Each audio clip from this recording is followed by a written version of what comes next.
خطابت اپنے مافی ضمیر کو، اپنے جذبات کو، اپنے خیالات کو اور اپنے قلبی احساسات کو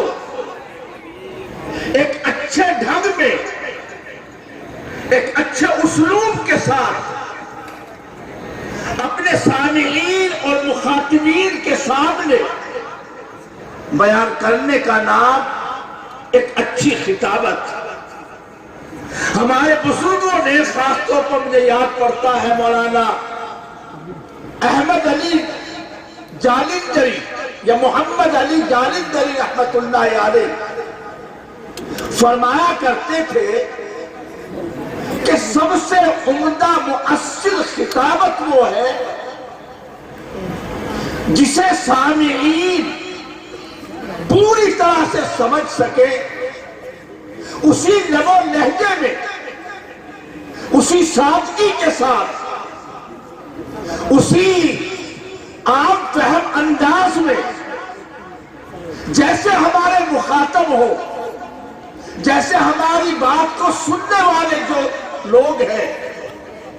ہم اپنے مافی ضمیر کو انہیں اچھی طرح سمجھا سکے، جو ہم کہنا چاہتے ہیں اس کو وہ سمجھ سکے۔ یہی اصلی خطابت ہے، یہی خطابت کی مہارت ہے، اور یہی خطابت کا کمال ہے۔ آج اس فن کو بہت سارے شعبوں میں، دین کے شعبوں میں آپ اس کا مظاہرہ کر سکتے ہیں۔ خطابت کے ذریعے دین کی دعوت، خطابت کے ذریعے امت کی اصلاح، اور خطابت ہی کے ذریعے سے اسلام پر ہونے والے حملوں کا دفاع، مختلف انداز میں مسکت، دوسرے کو خاموش کر دینے والے انداز میں ہمیں اس کی طرف توجہ دینی چاہیے، محنت کرنی چاہیے۔ اور جہاں تک خطابت کی بات ہے، میں یہ سمجھتا ہوں تحریر اور تقریر، تدریس اور تزکیہ،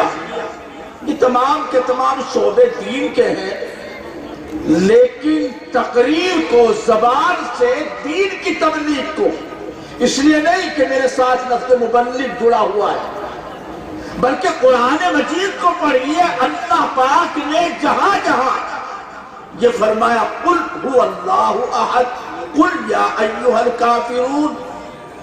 کہیں پر فرمایا قل یا ایھا الناس انی رسول اللہ الیکم جمیعا۔ نبی پاک صلی اللہ علیہ وسلم کو اللہ پاک نے مخاطب کیا اور آپ کو تعلیم دی، اور آپ کو یہ بات اللہ نے فرمائی اور کہی کہ اے ہمارے حبیب پیغمبر، آپ لوگوں کو یہ بات سنا دیجئے، بتا دیجئے، کہہ دیجئے۔ اس کہنے کا، بتانے کا تعلق سب سے پہلے زبان سے، یا ایھا الرسول بلغ، تبلیغ تحریر کے ذریعے بھی ہوتی ہے، تبلیغ تدریس کے ذریعے بھی ہوتی ہے، لیکن ان میں سب سے زیادہ نمایاں اور سب سے زیادہ کارگر وہ زبان کے ذریعے سے اللہ کے احکام کو اللہ کے بندوں تک پہنچانا۔ اس کی اہمیت کا اندازہ یوں بھی لگتا ہے کہ جب حضرت سیدنا موسیٰ علیہ السلام مدین سے واپس ہو رہے تھے، اور اللہ پاک نے مدین سے واپسی پر آپ کو نبوت اور رسالت سے اللہ پاک نے نوازا، تو اس وقت میں حضرت موسیٰ علیہ السلام نے اللہ سے درخواست کی کہ میرے بھائی حضرت ہارون ہے، ہوا افصح منی لسانا، وہ زبان کے اعتبار سے مجھ سے زیادہ فصیح ہے، ان کو بھی نبی بنا دیجئے اور میرا قوت بازو بنا دیجئے۔ بہرکیف سب سے پہلے تو میں اپنے دوستوں اور عزیزوں اور ان تمام کے تمام طلباء جنہوں نے اس مسابقہ خطابت میں شرکت فرما کر اپنے جوہر خطابت کو دکھایا ہے۔ میں ان کے جو مربی ہیں، ان کے جو اساتذہ ہیں، جنہوں نے ان کو تیار کیا ہے، جنہوں نے ان کو عناوین دیے ہیں، جنہوں نے ان کو اس لائق بنایا ہے کہ وہ سامنے کھڑے ہو کر برجستگی کے ساتھ، بے تکلفی کے ساتھ اپنی بات کہہ سکتے ہیں، تو میں سب سے پہلے ان تمام ان کے اساتذہ کی خدمت میں مبارکبادی کے کلمات پیش کرنا چاہتا ہوں۔ انہوں نے بڑی محنت کی ہے، اور اگر یوں کہا جائے کہ درخت اپنے پھل سے پہچانا جاتا ہے۔ اگر کسی استاذ کا امتحان لینا ہو تو اس کے شاگردوں کا امتحان لے لو، استاذ کا امتحان ہو جائے گا اور اس کی تمام کے تمام کمالات کا پتہ چل جائے گا۔ اگر تاج محل کے فنکار کو دیکھنا ہو کہ کون تھا بنانے والا، اس کو ڈھونڈنے کی ضرورت نہیں، اس کا فن موجود ہے، تاج محل۔ اس کو جا کر کے دیکھو تو پتہ چل جائے گا کہ تاج محل کا بنانے والا معمار کتنا ماہر تھا اور کتنا اچھا وہ معمار تھا، فنکار تھا۔ بچوں اور طلباء سے تقریریں سن کر، قرآن کی تلاوت سن کر اور دوسری علمی چیزیں سن کر اندازہ ہوتا ہے کہ ان کے اساتذہ کی محنت، اساتذہ کی ان پر توجہ، اور رات دن ان کو ایک باکمال انسان بنانے کے لیے کس طریقے سے وہ محنتیں کر رہے ہیں۔ اللہ تعالیٰ ان کے اساتذہ کو ان کی محنتوں کا دونوں جہان میں بہترین بدلہ عطا فرمائے، اور ان کے ذریعے سے ہمارے بیچ میں ایک ایسی کھیپ، ایک ایسی جماعت اور ایک ایسی ٹیم بن کر کے نکلے جو دین پر ہونے والے تمام حملوں کا بھرپور طریقے پر پوری طاقت اور قوت کے ساتھ، دلائل اور براہین کے ساتھ دندہ شکن جواب دے سکے اور دفاع کر سکے۔ اللہ تعالیٰ ہمارے اس جامعہ محمود المدارس کو دن دونی رات چوگنی اور ہمہ قسم کی ترقیات سے اللہ پاک مالا مال فرمائے، اور اس جامعہ کے جو بانی ہیں، جو آپ کے سامنے اول سے اسٹیج پر تشریف فرما ہے، ہماری بڑی محترم اور مخدوم شخصیت ہے جو بہت ساری تنظیموں اور تحریکوں سے وابستہ ہے۔ چند تو یہاں پر ذکر کی گئی کہ آپ جمعیت علماء یو پی کے نائب صدر ہیں، اسی طریقے سے رابطہ مدارس اسلامیہ عربیہ کے نائب صدر ہیں، اور اس کے علاوہ اور بھی بہت سارے کام ہیں حضرت کے۔ اتحاد المدارس جو ابھی ہمارے محترم دارالعلوم دیوبند کے استاد حدیث حضرت مولانا عبداللہ معروف کی صاحب دامت برکاتہم نے توجہ دلائی اور بتایا کہ ہمیں آج کی بین الاقوامی جو زبان ہے، آج جو زیادہ بولی اور سمجھی جاتی ہے انگریزی زبان، ہمیں اپنے دین کو انگریزی زبان میں بھی دوسروں کے سامنے پیش کرنے کا اور دنیا والوں تک پہنچانے کا سلیقہ آنا چاہیے۔ زبان کو، انگریزی کو بھی، ہندی کو بھی سیکھنا چاہیے۔ حضرت نے اس کے لیے تمام مدارس میں، رابطہ مدارس اسلامی عربیہ تو بڑے بڑے مدرسوں میں اپنا یہ نظام چلاتا ہے اور اپنی تجاویز ان کو بھیجتا ہے،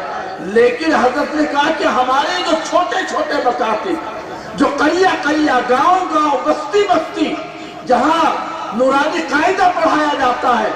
اگر وہی سے سلسلہ شروع کر دیا جائے، حضرت کا یہ دکھ ہے، قرآن ہے، فکر ہے کہ نازلہ قرآن مجید ہونے تک، کم از کم 5ویں کلاس تک، پرائمری درجے تک ہمارے تمام کے تمام ان مکاتب میں اور ان چھوٹے چھوٹے مدارس میں یہ انتظام ہو جائے۔ آپ اس اتحاد المدارس تنظیم کے آپ صدر ہیں۔ اسی طریقے سے اصلاح معاشرہ کے تعلق سے ہمارے علاقوں میں، ہمارے ان گاؤں میں، ہماری ان برادریوں میں جو رسوم و رواج، جو خرافات، جو لغویات، جو بہت سارے منکرات پھیلے ہوئے ہیں، ان کو ختم کرنے کے لیے اور معاشرے کو ان تمام برائیوں سے پاک کرنے کے لیے آپ کی سرپرستی میں اور آپ کی رہنمائی میں اور آپ کی توجہ دہانی سے ایک تنظیم بریم مجلس تنظیم المسلمین، اس مجلس تنظیم المسلمین کے بھی آپ نائب صدر ہیں. آپ سے یہ نہ سمجھے کہ آپ ہمارے اس جامعہ کے بانی اور معتمین اور یہاں حدیث کا درس دینے والے، بلکہ عوامی سطح پر معاشرے کی اصلاح کے لیے تعلیم کے نظام کو ہر جگہ بہتر سے بہتر انداز میں چلانے کے لیے نہ معلوم کتنے درجنوں مدرسے آپ کی سرپرستی میں اور آپ کی رہنمائی میں بڑی کامیابی کے ساتھ، حتیٰ کہ بہار تک میں نے وہاں کے بچوں کا جو آپ کی سرپرستی میں بہار میں مدرسہ چلتا ہے، قرآن جو یہی آپ ہی کے شاگرد، اسی ادارے کے فیض یافتہ، یہی سے پڑھ کر کے وہ گئے. حضرت نے ان سے کہا کہ تم اپنے یہاں دینی تعلیم کا ادارہ قائم کرو. انہوں نے قائم کیا. وہاں کی تلاوت بھی اور وہاں کے بچوں کے پڑھنے کا انداز بھی آپ نے ہمیں موبائل کے ذریعے سے سنوایا. بے حد خوشی ہوئی کہ حضرت کا فیض نہ صرف ایک کسی نے کہا تھا ضلع غازی آباد نہیں، ضلع غازی آباد نہیں، پورے ملک میں بلکہ ملک سے باہر حضرت کے فیوز و برکات پھیل رہے ہیں. آپ دعا کریں، سب مل کر کے ہم دعا کریں اللہ تعالیٰ صحت و عافیت کے ساتھ، ایمان کی پختگی اور مضبوطی کے ساتھ اللہ پاک حضرت کے سائے عاطفت کو تادیر ہمارے سروں پر قائم رکھے، اور حضرت کے ذریعے سے دین کے جو کام چل رہے ہیں اللہ تعالیٰ ان کو بھی قبول فرمائے، ان میں بھی اللہ پاک برکتیں پیدا فرمائے اور ان کو بھی مؤثر اور نتیجہ خیز بنائے. ہم اپنے طلبہ عزیز کی حوصلہ افزائی کے لیے بھی، اگرچہ انعامات کا ڈھیر لگا ہوا ہے ان کی حوصلہ افزائی کے لیے، اور جو یہاں نقد جواب دیتا رہا اس کو نقد بھی یہاں انعامات ملتے رہے. ماشاءاللہ بہت شاندار، جاندار اور بڑی بے باکی کے ساتھ طلبہ نے تقریریں کی ہیں. ایک کھڑا ہوا سننے والا تصور بھی نہیں کر سکتا، سوچ بھی نہیں سکتا کہ یہ ہمارے مدرسے کا کوئی پڑھنے والا طالب علم ہے. وہ سن کر کے سوچے گا کوئی مجھا ہوا مقرر، بے دھڑک شاندار قسم کا بے جھجک بولنے والا، بے یکلخت بولنے والا کوئی مقرر ہے جو اپنی بات کو سنا رہا ہے، کہہ رہا ہے، اور بڑے ڈنکے کی چوٹ اور بڑی ہمت کے ساتھ وہ بات کو پیش کر رہا ہے. اللہ تعالیٰ ہمارے ان تمام بچوں میں یہ جرأت، یہ ہمت، یہ حق گوئی، یہ بے باکی اللہ پاک مزید سے مزید ان کے اندر پیدا فرمائے. آمین. وآخر دعوانا الحمدللہ رب العالمین.